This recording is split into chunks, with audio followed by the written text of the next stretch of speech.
What's up, YouTube? Back in Bama with Corey, all about Bama football. Welcome to the channel, guys.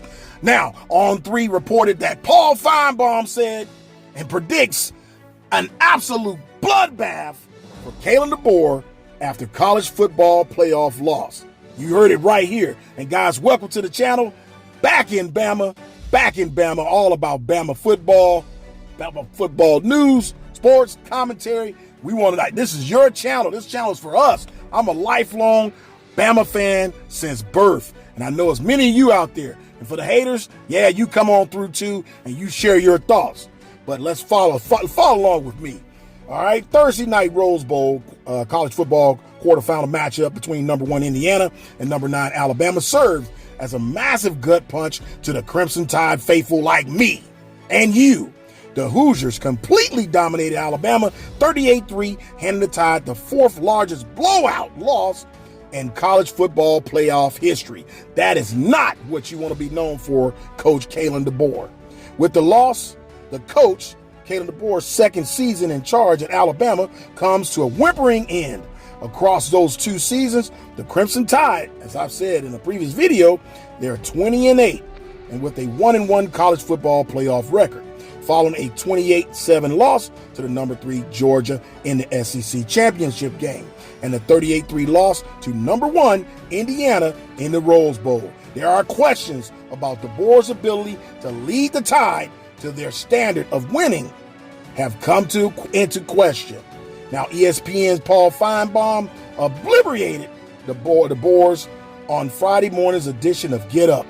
Finebaum claimed that the offseason would be an absolute bloodbath for the second-year head coach. He says, I think it would be an absolute bloodbath for Kalen Deboer. Now, I'm bashing that on the reaction. I'm basing that on the reaction I've been getting since halftime of the Rose Bowl yesterday. I've rarely ever heard Alabama fans this angry. And part of the reason why they're angry is because they got behind Kalen Deboer a couple of weeks ago when he was considering, I don't know if this is true, Penn State and Michigan. Then Alabama came from 17 down to beat Oklahoma. But Oklahoma really wasn't that good. But yet Alabama did win. And it wrapped their arms around him and saying, Kumbaya. Now, Alabama, as I said in another video, calls Alabama soft and blowout losses to Indiana. Now, they have shoved it down their throat by Kurt Cinetti, who was a Nick Saban disciple. He coached an Indiana team yesterday that looked like Alabama under Nick Saban. Finebaum continued. That's what is driving Alabama fans crazy today, that their team was soft. Hit that subscribe button and leave a comment. Their team got beaten at the line of scrimmage. Their team got beaten into submission, which are the principles of how Nick Saban coached throughout his entire tenure.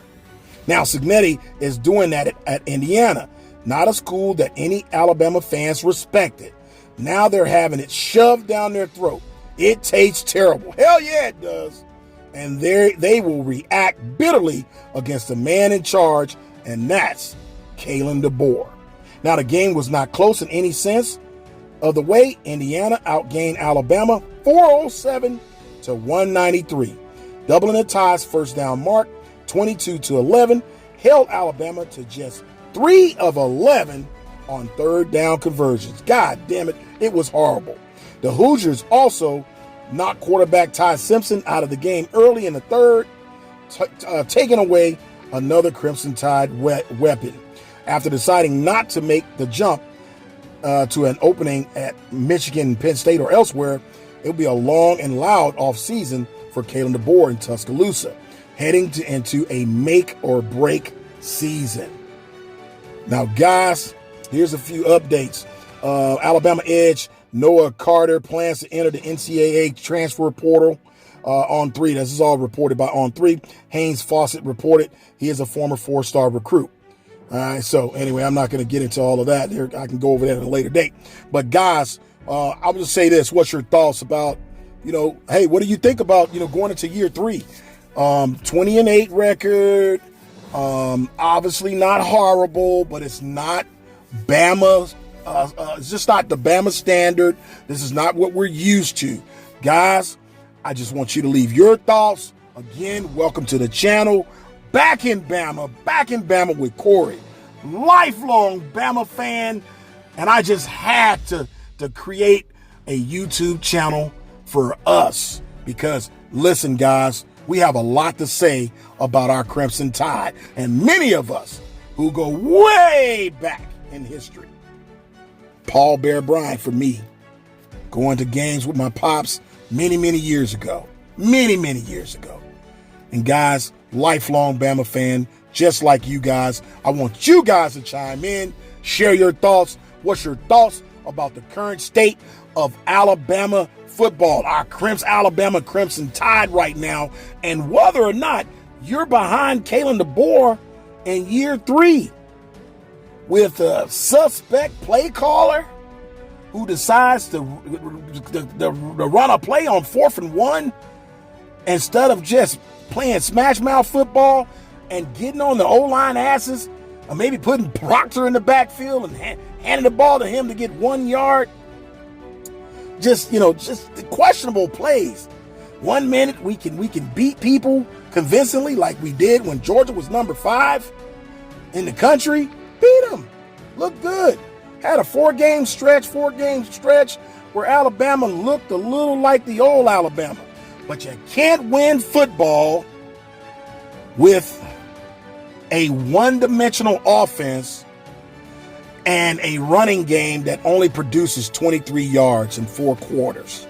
Mind you, 23 yards was all Alabama could muster up in 4 quarters against an Indiana team that was well coached and was ready to play. Belt to ass is what we got.